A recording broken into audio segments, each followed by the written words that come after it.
Boa noite, estranhos. Sejam bem-vindos a mais um episódio do podcast Pesadelos Reais. Eu sou Noroko, e hoje daremos início à primeira quinta profana da seleção especial de episódios para celebrar esta época tão especial para os ouvintes deste podcast, o tão esperado mês do Halloween. Na edição de 2023, tivemos a Semana Profana. Já neste ano, nossos encontros serão durante as noites das quintas-feiras. E para iniciar com chave de ouro, teremos algumas histórias reais enviadas por nossos ouvintes e um relato extra da cabine a respeito de experiências difíceis de explicar. Chegue mais perto, coloque os fones de ouvido e prepare-se, porque você pode ser o próximo protagonista dessas estranhas histórias que você só encontra aqui no podcast Pesadelos Reais. Relato do ouvinte fantasma. Tenho poucas recordações de quando eu era bem criança, mas me lembro de alguns acontecimentos depois dos 12 anos. Lembro que estávamos morando em uma casa de aluguel, na rua da nossa casa própria, pois estávamos esperando o contrato de aluguel do inquilino acabar para nos mudarmos de volta. Em um desses dias, eu estava em casa, no quarto que dividia com a minha irmã. Lembro que estava passando a TV Cultura, e ela estava comigo na mesma cama assistindo, quando de repente a TV entrou em estática, e levantei da cama para arrumar a sintonia da TV.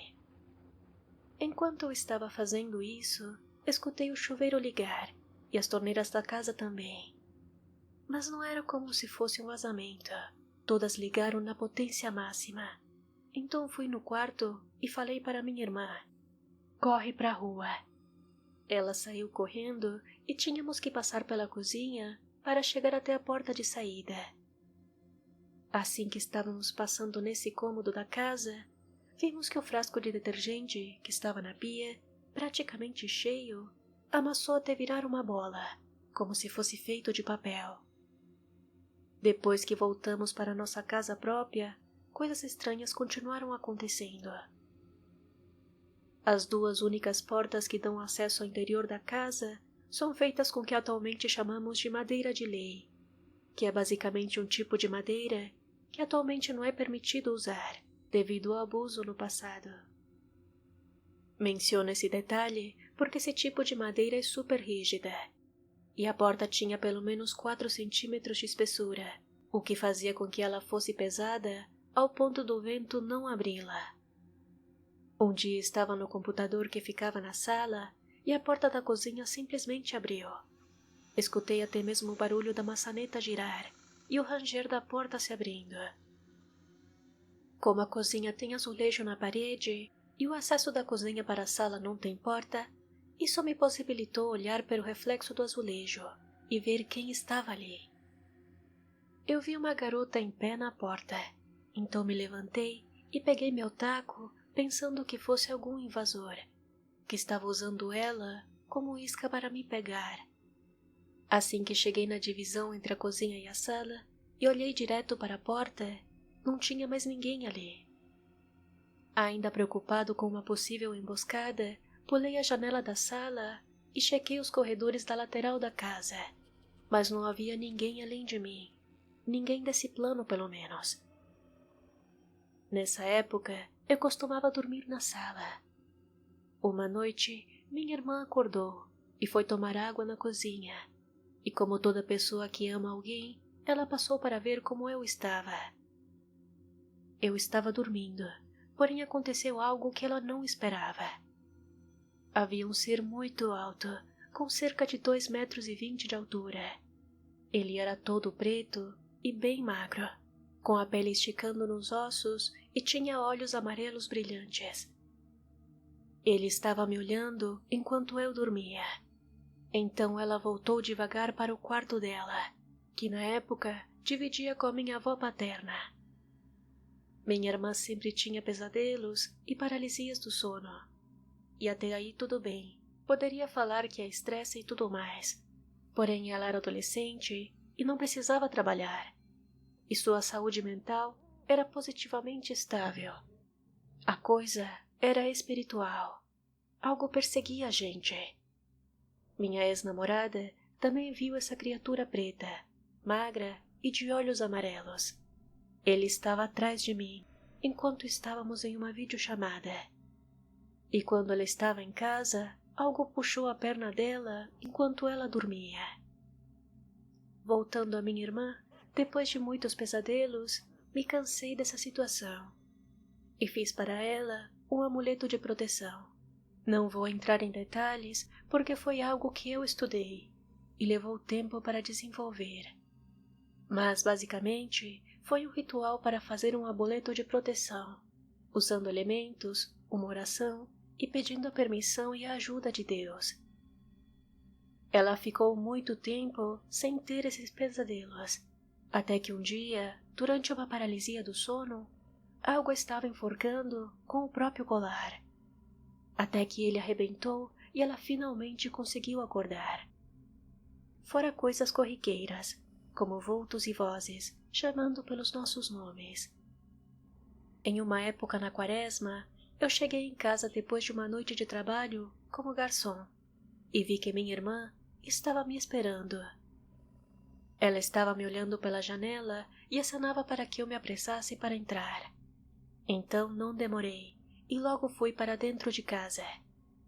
Então ela me contou que pouco antes de eu chegar, ela estava do lado de fora conversando com nosso pai. E de repente, eles começaram a escutar passos no corredor que ficava na lateral da casa. Nesse corredor havia uns bambus que seguravam o varal, e conforme os passos se aproximavam, os bambus caíram no chão. Meu pai levantou rápido, puxou minha irmã pelo braço e correram juntos para dentro de casa. Logo ele trancou a porta e os dois ficaram sentados bem embaixo da janela, tentando não ser vistos por aquilo que rondava a casa. Quando os passos passaram bem perto da janela, eles conseguiram perceber que o som era de casco, mas era bípede. Eles deram a volta na casa e desapareceram nos fundos, onde eles haviam começado. Agradeço novamente ao nosso ouvinte fantasma por compartilhar com nossa comunidade as suas sinistras experiências com seres sobrenaturais e os encontros de sua família com criaturas dignas de um filme de terror. Dentro das manifestações paranormais se encontra o fenômeno do fantasma do adeus. A respeito desse assunto, a continuação, ouviremos o audiorelato intitulado A Despedida, na viva voz do seu protagonista. Ei, tudo bem, Nolu? Queria começar dizendo que eu acompanho esse podcast desde o começo, desde que tinha poucas histórias ainda, e eu acho um trabalho fantástico que você faz, continua assim, é o meu podcast preferido, e eu fico ansioso esperando sair os episódios novos e tudo mais, e você tá de parabéns pelo trabalho que você vem fazendo aí. Quanto ao meu relato, meu nome é Evandro. Eu venho de uma cidade chamada Barra do Garças, no Mato Grosso. É uma cidade já que tem uma coisa por si só lá, na questão de sobrenatural e coisas do tipo assim.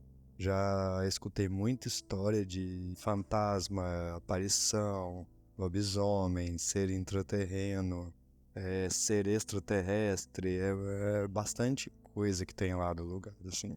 O meu relato tem mais a ver com uma coisa familiar. Não chega a ser nada ruim.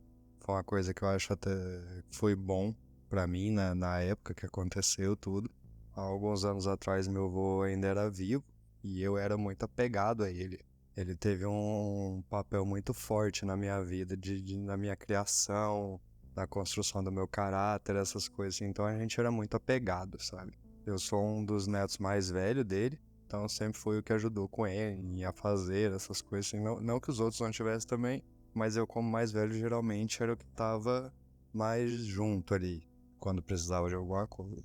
E ele tinha um costume de sentar para conversar, com uma perna apoiada no joelho enquanto ele conversava com a gente.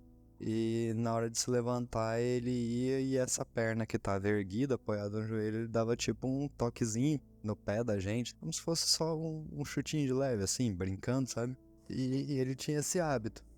E aí, com o passar do tempo, ele muito trabalho, a vida toda, meu avô, apesar dele ter aposentado, ele não parou de trabalhar nem nada assim, então ele acabou ficando fraco, e daí isso foi deprimindo ele, porque ele não podia mais trabalhar, não podia fazer os afazeres dele, e dava pra ver, assim, que ele tava definhando por causa disso, que isso era uma coisa que incomodava muito ele, sabe?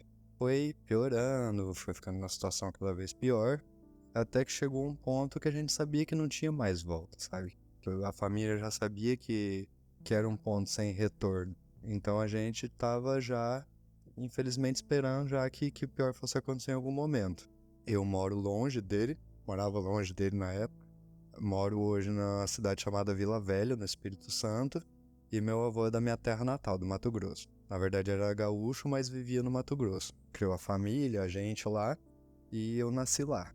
E aí ele tava lá na minha terra e eu aqui. Ou seja, não tinha como a gente ter comunicação com o outro assim, a não ser por telefone, internet, essas coisas assim, mas a gente não se via.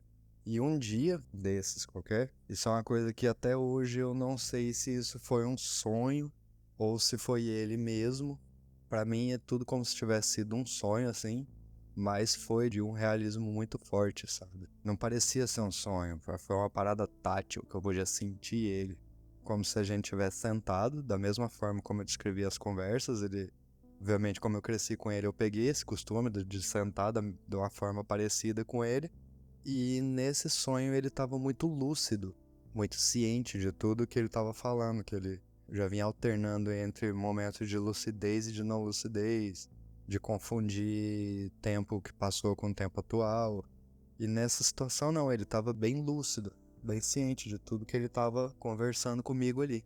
E aí ele começou a me perguntar como que eu tava, como que estavam as coisas no trabalho, em faculdade. Eu devia ter cerca de 24 para 25 anos na época, hoje eu tenho 38. E ele começou a me perguntar tudo isso, como que tava indo o curso, como que tava indo o meu trabalho, se tava tudo certo comigo, se eu não tava precisando de nada, porque afinal de contas eu morava sozinho aqui, moro até hoje sozinho.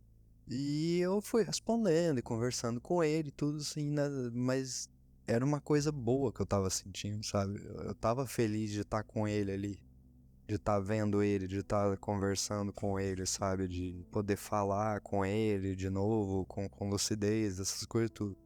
E ele me fez várias perguntas diferentes, principalmente sobre mim, mas sobre a família, sobre meus irmãos, meus primos, minha mãe, tudo, sobre tudo que era possível, assim, imaginar. E aí a gente conversou e tal e tudo, e eu falei assim, não vou, tá tudo bem, pode ficar tranquilo, o senhor cumpriu bem o seu papel, o senhor ensinou a gente muito bem. Aí ele fez o que ele sempre fazia, que era jogar a perna de cima tava cruzada, dar o toquinho no meu pé pra derrubar ele de cima da minha perna, que tava cruzada como a dele. Bateu a mão no encosto da cadeira que ele tava sentado e falou assim, então eu posso descansar em paz. E aí, nesse exato momento, meu telefone toca. Isso era 5 e alguma coisa da madrugada. Era o telefone da minha prima ligando, lá do Mato Grosso. E aí eu atendi, ela falou, Evandro, o vô acabou de falecer. E eu sinto pra mim que isso foi uma despedida dele, sabe? Que ele veio pra se despedir mesmo, pra ter certeza que tava tudo bem. E aí esse é um dos relatos que eu tenho, é um dos que mais me pega, assim, mexe muito comigo, porque eu tenho certeza que ele veio aqui só pra poder despedir, sabe? E é esse meu relato aí. E aí, mais pra frente, eu mando outros de outras situações que aconteceram, situações diferentes dessa. Tudo de bom pra você, pra todo mundo que escuta o podcast. E, como eu já te falei, continue esse seu trabalho aí que tá fantástico. Muito obrigada, Evandro, por compartilhar conosco seu emocionante relato. Em algumas culturas, esse fenômeno é chamado de fantasma do adeus, onde um familiar que está prestes a partir visita em sonhos vívidos ou visões as pessoas mais sensíveis entre seus entes queridos, como uma forma de se despedir ou trazer uma mensagem de conforto. Outra interpretação é que essas visitas espectrais procuram preparar seus familiares para sua partida, ajudando-os a lidar com a dor da despedida. Em algumas culturas, acredita-se que essas visitas são uma forma de proteção e guia para os familiares que ficam.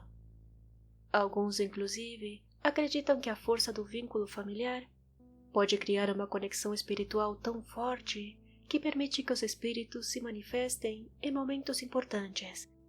Sem dúvidas, deve ser um privilégio para quem o vive. Para concluir este especial, contarei alguns relatos da cabine, histórias a respeito de fazendas assombradas, casas fantasma e lendas regionais que reuni ao longo dos anos. Espero que gostem. Apesar de ter nascido em Montevidéu, por razões familiares, grande parte da minha infância morei do lado oposto, bem no interior do país, em uma minúscula localidade, que foi fundada graças a pequenos conjuntos de casas criadas por trabalhadores safrais de plantações de arroz. Aquela localidade é rodeada por muita natureza, fazendas e locais dedicados à criação de animais. Em uma dessas fazendas, que já hoje em dia não existe mais, eu passei alguns anos da minha infância. Nessa fazenda, minha mãe se juntou a outros familiares que já trabalhavam lá, e como ela fazia serviços dentro da casa principal, não havia problema de me levar junto. Um dia, minha mãe viu que uma luz começou a refletir na cortina e nos vidros da janela do seu quarto, que ficava no primeiro andar. E quando ela foi tentar ver de onde vinha aquela luz, percebeu que não havia nada nem ninguém do lado de fora. No dia seguinte, ela contou aos seus irmãos sobre o ocorrido, e eles chegaram à conclusão que era uma brincadeira de mau gosto de um colega deles, pois era o único a possuir uma lanterna. Então eles foram até seu quarto e a quebraram, apesar dele jurar que não tinha feito nada. E dificilmente uma lanterna fraquinha da época poderia ter chegado a iluminar da forma que ela descreveu. E ela não acreditava que tivesse sido ele. Diziam que era comum ver luzes estranhas naquela fazenda. Algumas eram conhecidas como luz-mar, das quais eu já relatei em outro episódio. Outro dos grandes mistérios daquela fazenda se encontrava em um chalé dos patrões, que visitavam a fazenda poucas vezes ao ano, pois a família morava no exterior e costumavam deixar a fazenda em mãos de outras pessoas de confiança. Um tio meu ficava encarregado de cuidar da manutenção desse chalé. Ele devia manter limpo, deixar ventilar durante o dia e fechá-lo antes de anoitecer. Ele gostava de fazer esse trabalho, pois contava que o lugar era muito bonito e decorado com móveis de madeira antigos e elegantes, e tinha uma banheira de hidromassagem e grandes espelhos em seu banheiro. Ele contava que era comum que ao abrir o chalé sempre havia algumas coisas espalhadas pelo chão, como se simplesmente tivessem sido arremessadas do seu lugar original. E mesmo que as colocasse de volta, no dia seguinte, ele novamente as encontraria caídas no chão. Um dia, ele resolveu usar um grande espelho do banheiro para espremer algumas espinhas, mas ao se distrair com alguma coisa e voltar a olhar para o seu reflexo no espelho, viu o rosto de uma mulher ensanguentada atrás do seu ombro. Ele ficou tão apavorado com aquela imagem que saiu correndo do chalé e nunca mais teve coragem de voltar lá sozinho. Nunca souberam a origem daquilo. Tudo o que sabiam é que aquela fazenda era muito antiga e se encontrava em uma região onde no passado existiam muitas pessoas escravizadas, onde toda a violência que sofreram poderia ter criado almas errantes, que às vezes voltavam para reclamar por uma justiça que nunca tiveram. Algum tempo depois daquilo, outro sucesso estranho ocorreu. Era uma sexta-feira à noite, após o pagamento, e minha mãe e tios queriam voltar para a cidade. Então, subimos em uma caminhonete velha. E para o azar de todos, ela resolveu quebrar no meio do caminho, em plena escuridão. Estamos falando de plenos anos 90, onde poucas pessoas tinham acesso a telefone celular. 2 dos meus tios resolveram seguir a estrada a pé, com algumas garrafas PET em busca de água para o radiador. Mais à frente, eles encontraram uma casa e decidiram bater lá e pedir ajuda. A dona da casa os recebeu muito bem e os convidou para entrar, mas eles agradeceram e disseram que não queriam deixar a minha mãe sozinha comigo. Então, a senhora pediu que fossem buscá-la. Assim seu marido poderia ajudá-los a empurrar o carro até a frente da casa, onde estava mais iluminado, para consertar a velha caminhonete. Enquanto isso, ela poderia ajudar a minha mãe a cuidar da bebê. Então eles fizeram isso, e logo empurraram o carro até a frente da casa. Lá eu estava chorando bastante e pedindo por água. A senhora foi até a cozinha e encheu uma mamadeira d'água, que eu recusei.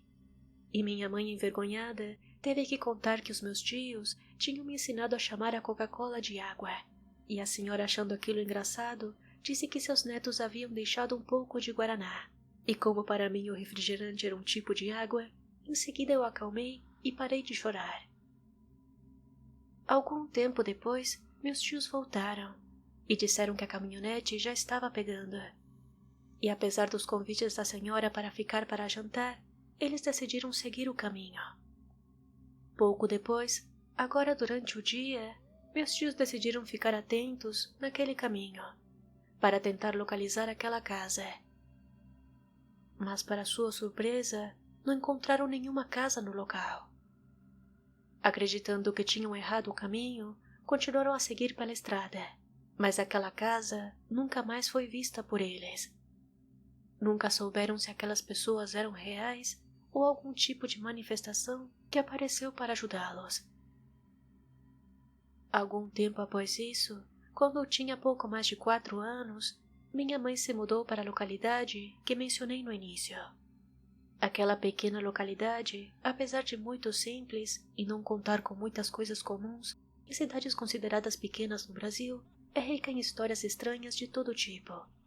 Desde fantasmas vingativos que provocam acidentes, criaturas estranhas e túmulos tão antigos que ninguém sabia explicar a origem, mas que, segundo algumas pessoas, remetem à época das batalhas, onde as linhas entre o Rio Grande do Sul e o Uruguai não eram muito claras. Em uma região próxima a essa localidade, perto de um caminho de terra, conhecido por ser uma das principais passagens, onde muitos homens humildes se arriscam trabalhando como quileiros, para poder alimentar as suas famílias. Esse é um trabalho muito perigoso, pois essas pessoas carregam em suas motos adaptadas quilos e mais quilos de alimentos, e vários botijões de gás empilhados, desafiando a gravidade. Essas mercadorias são transportadas de uma cidadezinha que faz divisa com o Brasil para mercadinhos localizados em outras cidades. É preciso mencionar que o custo de vida no Uruguai na época, e imagino que a dos dias de hoje, principalmente em coisas tão básicas como o gás de cozinha e a comida, era bem mais elevado que do lado brasileiro. Esses pequenos mercados que traziam de fora alimentaram muitas famílias, inclusive a minha. Muito podemos opinar hoje em dia a respeito desse tipo de contrabando, mas só quem já passou necessidade sabe quanto a fome é dolorida, e como esses locais, que permitem pagar um pouco menos, faziam uma grande diferença no final do mês. Acredito que não seja fácil de imaginar essa profissão em qualquer outro lugar, a não ser nessas regiões mais pobres. Esse trabalho é extremamente perigoso, pois para que um quileiro possa subir ou descer de uma moto carregada, geralmente precisava da ajuda de outros homens. E ao tentar fugir da vista das fiscalizações aduaneiras, muitas vezes tinham que seguir por caminhos mais longos e de terra, onde o simples erro poderia causar uma queda mortal. Em um desses pontos que eu já mencionei, do qual já não consigo lembrar o nome, muitas pessoas perderam a vida, tentando atravessar a noite. Muitos diziam que naquele local foram enterrados em uma vala comum vários corpos de antigos combatentes das revoluções de ambos os lados, e os quais nunca foram reclamados ou receberam a Santa Sepultura. Outros comentam que em uma região do campo, que fica próximo a esse caminho de terra, durante a noite, do meio das árvores e perto de um poço antigo, é possível ouvir os lamentos de uma mulher. Ela seria uma espécie de chorona local. Segundo essa lenda, a jovem mulher teve seu filho jogado naquele poço, o que a levou a tirar a vida em uma árvore próxima, há muito tempo atrás. Verdade ou não, muitos contavam que alguns quileiros e pessoas que passavam a cavalo por aquele local relataram ter sido empurrados ou sentido que uma mão mortalmente gelada segurava uma de suas pernas. Outros menos afortunados sentiram como se mais alguém subisse na moto ou no cavalo, deixando o animal muito agitado. Eventualmente, esse peso sumia após algum tempo, ou após eles começarem a rezar por aquela alma perdida. Sempre havia uma ou outra história a respeito de assuntos difíceis de explicar de maneira racional. Eu sempre as ouvi com muita curiosidade, apesar de não acreditar que algo assim algum dia poderia acontecer comigo, até que aos poucos isso se tornou uma realidade. Há alguns anos atrás, antes de começar a ter experiências com paralisias do sono, eu estava voltando da faculdade à noite com uma amiga, por uma rua mal iluminada no centro da cidade. Íamos conversando como de costume, quando eu percebi que do nada ela ficou muito calada, olhando para baixo e se apoiando em mim enquanto caminhava. Eu achei aquilo um pouco estranho, mas continuamos andando, pois como um amigo policial nos havia alertado, aquela rua poderia ser perigosa à noite. Então, eu pensei que ela poderia ter visto alguém estranho lá. Após algum tempo, ela se virou para trás e começou a rir muito de nervoso, e parou no meio da calçada, segurando o peito, como se tivesse levado um grande susto. Quando perguntei o que havia acontecido, ela disse que a mais de 2 quadras ela sentia que alguém estava caminhando atrás de nós, e estava se apoiando em mim para dar espaço para que aquela pessoa passasse. Mas quando sentiu que alguém encostou em seu ombro, ela se virou e não viu ninguém ali. Dias depois, ela me comentou que relatou aquilo para sua tia, que lhe disse que no lugar de uma ferragem que tinha do outro lado da rua onde paramos, antigamente havia uma funerária, e era muito comum que pessoas mais sensíveis que passassem por aquela região fossem tocadas ou seguidas por algo invisível. Eu tive que passar muitas vezes por lá, mas nunca me ocorreu nada do tipo. Porém, anos depois, quando contei a ela a respeito das minhas paralisias do sono e as coisas que via sendo arremessadas pela casa, ela me disse que quando estamos deprimidos, nossas energias ficam muito baixas, o que poderia atrair coisas ruins. Sejam apenas crenças de pessoas simples ou não, as histórias orais são de extrema importância na construção da identidade de um povo. Conhecer novas histórias e compartilhá-la com outras pessoas que podem se identificar, sem temer o preconceito de quem não acredita, é o objetivo deste podcast. Se identificar com o narrador é ser transportado para outros lares. Mais do que apenas um entretenimento, deveria ser uma experiência, um respiro da nossa rotina cheia de problemas para resolver. Aqui, uma casa assombrada é um lar, um abrigo silencioso do mundo lá fora. Se você gostou deste episódio, compartilhe com seus amigos. Não se esqueça de avaliar, deixando 5 estrelas no Spotify, e me siga no Instagram no @podcast Pesadelos Reais. Se algum ouvinte se sentir confortável em compartilhar a sua experiência, envie o seu relato para o e-mail contatopesadelosreais@gmail.com ou para a DM do programa. Não é necessário se identificar, nem ser um relato longo. Adoraria compartilhar a sua história. Se quiser apoiar este projeto, considere ser um apoiador. A partir de R$6 mensais, você estará me ajudando muito a manter este projeto em pé, produzir de forma mais frequente e melhorar o equipamento utilizado na produção. Procure o podcast Pesadelos Reais no Apoia-se ou verifique os links na descrição. Muito obrigada por ouvir até aqui e até o próximo episódio.